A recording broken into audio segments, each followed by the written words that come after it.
BRS అధినేత కేసీఆర్ పై మరోసారి తీవ్ర స్థాయిలో విరుచుకుపడ్డారు సీఎం రేవంత్ రెడ్డి. కేసీఆర్ 100 ఏళ్ల విధ్వంసం చేస్తే తాము 100 రోజుల్లో రాష్ట్రాన్ని పట్టాలెక్కించే ప్రయత్నం చేస్తున్నట్టు చెప్పుకొచ్చారు. మీడియాతో నిర్వహించిన చిట్ చాట్లో సీఎం రేవంత్ రెడ్డి కామెంట్స్ చేశారు. కాంగ్రెస్ ప్రభుత్వం పడిపోతోందన్న కేసీఆర్ వ్యాఖ్యలపైన నిప్పులు చెరిగారు సీఎం. అసలు కాంగ్రెస్ ప్రభుత్వం ఎందుకు పడిపోతుందో విమర్శించిన వాళ్లే చెప్పాలన్నారు. అసెంబ్లీకి రాని నేత ప్రతిపక్ష నేత ఎలా అవుతారని ప్రశ్నించారు రేవంత్ రెడ్డి. దేశానికి ప్రధాని పెద్దన్నే కదా అని బీఆర్ఎస్ విమర్శలకు కౌంటర్ ఇచ్చారు ముఖ్యమంత్రి సీఎం రేవంత్ రెడ్డి. ఆర్ఎస్ ప్రవీణ్ కుమార్ కాంగ్రెస్ కేమీ మిత్రుడు కాదని, ఇతర పార్టీల ఎమ్మెల్యేలు తనను కలవడంలో ఎలాంటి రాజకీయం లేదని చెప్పుకొచ్చారు సీఎం.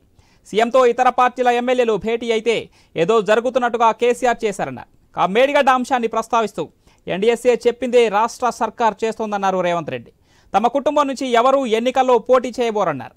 తెలంగాణలో కాంగ్రెస్ అధికారంలోకి వచ్చాక 2.5 కోట్ల ఇసుక ఆదాయం పెరిగిందని, జీఎస్టీ ఆదాయం 500 కోట్ల వరకు వృద్ధి చెందిందని తెలిపారు. ఎల్ఆర్ఎస్పై అధికారుల నివేదిక వచ్చాక స్పష్టత ఇస్తామన్నారు ముఖ్యమంత్రి. మా పరిపాలనకు రిఫరెండంగానే ఎన్నికలకు వెళ్లి 14 ఎంపీ సీట్లు గెలుస్తామని స్పష్టం చేశారు సీఎం రేవంత్ రెడ్డి.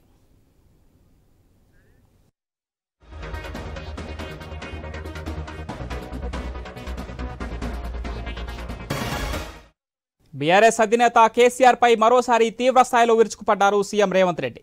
100 ఏళ్ల పాలన కేసీఆర్ 100 ఏళ్ల విధ్వంసం చేస్తే 100 రోజులు రాష్ట్రాన్ని పట్టాలెక్కించే ప్రయత్నం చేస్తున్నట్లు రేవంత్ రెడ్డి చెప్పుకొచ్చారు. ఇక రేవంత్ రెడ్డి వ్యాఖ్యలకు సంబంధించిన మరింత సమాచారం మా బ్యూరో చీఫ్ రాజు ఫోన్ లైన్ అందిస్తారు. ఎస్ రాజు. కొద్దిసేపటి క్రితం మీడియా ప్రతినిధులతోటి ముఖ్యమంత్రి రేవంత్ రెడ్డి సచివాలయంలో దాదాపు 2 గంటల పాటు చిట్ చాట్ చేయడం జరిగింది. ఈ చిట్ చాట్ సందర్భంగా పలు అంశాలపైన ప్రధానంగా ప్రస్తావించడం జరిగింది. ఒకటి, రాబోయేటువంటి పార్లమెంట్ ఎన్నికలు, రెండోది మేడిగడ్డకు సంబంధించినటువంటి బీఆర్ఎస్ పార్టీ చేస్తున్నటువంటి దుష్ప్రచారం, అదేవిధంగా ఎల్ఆర్ఎస్, ఇట్లా కొన్ని సమకాలీన అంశాలన్నింటి కూడా ఆయన తీసుకోవడం జరిగింది.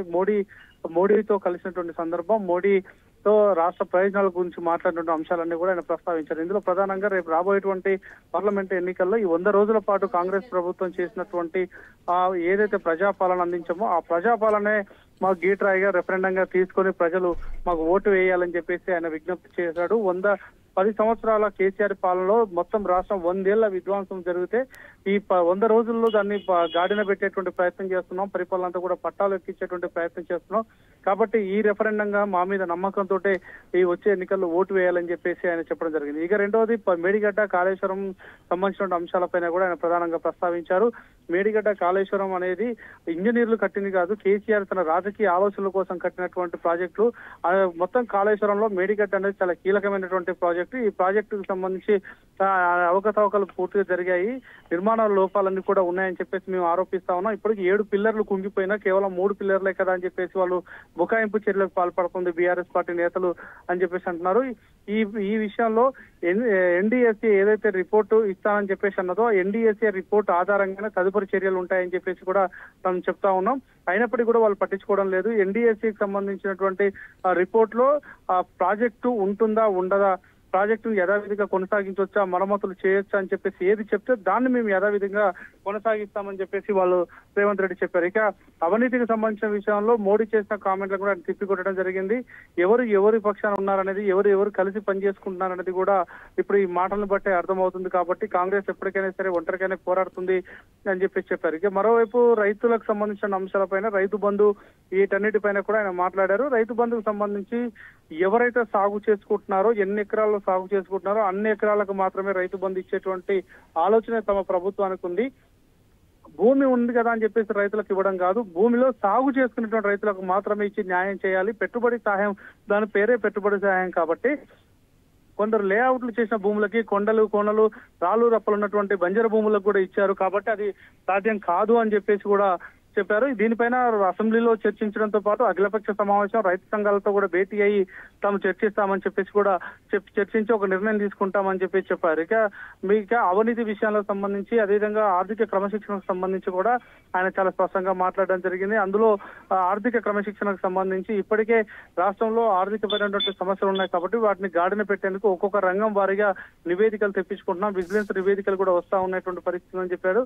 మరి ఇప్పుడు ఇప్పటికైతే ఇరిగేషన్ సంబంధించి విజిలెన్స్ నివేదిక అందింది. ఇక గొర్రెలకు పంపిణీకి సంబంధించి కూడా ఏసీబీ అధికారులు నివేదిక తయారు చేస్తున్నారని చెప్పారు. మరోవైపు ఎస్ఐబికి సంబంధించిన డిఎస్పీ పండిత్ రావు విషయంలో కూడా సస్పెన్షన్ సంబంధించిన అంశంతో పాటు సమగ్ర విచారణ చేసి ఆయన అంటే మిస్యూజ్ చేసినటువంటి అధికార దుర్వినియోగం చేశారు, దానికి సంబంధించిన చర్యలు కూడా తదుపరి. రాజు, మనం చూసుకున్నట్లయితే అంటే ఇతర పార్టీల ఎమ్మెల్యే నాతో సీఎం తో భేటీ అయితే ఏదో జరగబోతుంది అన్నట్టుగా కేసీఆర్ సృష్టిస్తున్నా అని చెప్పి కామెంట్ చేస్తున్నారు రేవంత్ రెడ్డి. అయితే బీఆర్ఎస్ ఎమ్మెల్యేలు కావచ్చు, లేదంటే రాష్ట్రంలోని ఇతర పార్టీల ఎమ్మెల్యేలు కావచ్చు, రేవంత్ రెడ్డితో అంటే సీఎం రేవంత్ రెడ్డితో భేటీ జరిగితే దాని వెనుక ఎలాంటి అంశాలు ఉండొచ్చు? అంటే అభివృద్ధికి సంబంధించే మేము రేవంత్ రెడ్డితో అంటే సీఎం రేవంత్ రెడ్డితో మేము భేటీ అవుతున్నామని చెప్పి ఎమ్మెల్యేలు కలిసిన ఎమ్మెల్యేలతో చెప్తున్నారు. అయితే దీన్ని కేసీఆర్ ఈ విధంగా చెప్తున్నారని చెప్పి రేవంత్ రెడ్డి కామెంట్ చేస్తున్నారు. దీన్ని ఏ విధంగా చూడొచ్చు?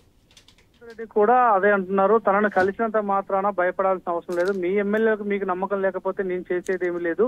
అయితే తనను ఒక ముఖ్యమంత్రిగా ఈ రాష్ట్రంలో ఉన్నటువంటి ఎమ్మెల్యేలు కావచ్చు ప్రతి ఒక్కరు కూడా కలిసేటువంటి అవకాశం ఉంటుంది, తన బాధ్యతను కూడా చెప్పడం జరిగింది.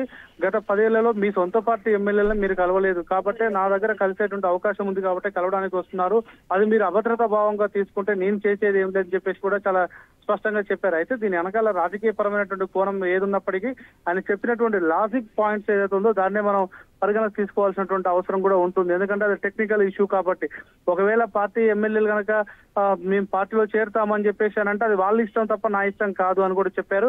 ఈ నియోజకవర్గాల అభివృద్ధి కోసం, సంక్షేమ పథకాల కోసం తాను ఎవరినైనా కలవడానికి సంసిద్ధంగా ఉన్నాను, మీరు మీ సొంత పార్టీ ఎమ్మెల్యేలే కలవలేదని కూడా చెప్పడం జరిగింది.